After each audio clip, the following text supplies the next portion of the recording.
Sir क्या घटना घटी थी और क्या कामगिरी चल रही थी? हाँ, आज रोज वो कपरा घूमघाट पे ट्रक और इको का एक्सीडेंट हुआ है।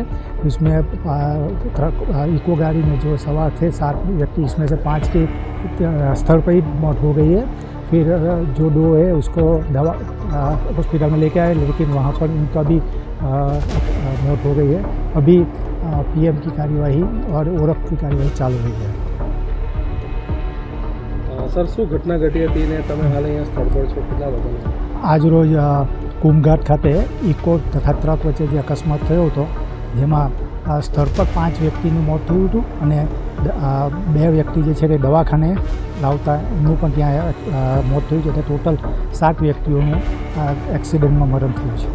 સર કઈ રીતે અકસ્માત થયો હતો અને અત્યારે શું કામગીરી કરી રહી છે? હાલ આજે તમામ ડેડ બોડીઓ જે છે એ પીએમ રૂમમાં લાવવામાં આવ્યું છે અને ત્યાં પીએમની કાર્યવાહી હાલ હાથ ધરવામાં આવી છે. ઓળખ કર્યા બાદ પીએમની કાર્યવાહી હાથ ધરવામાં આવશે.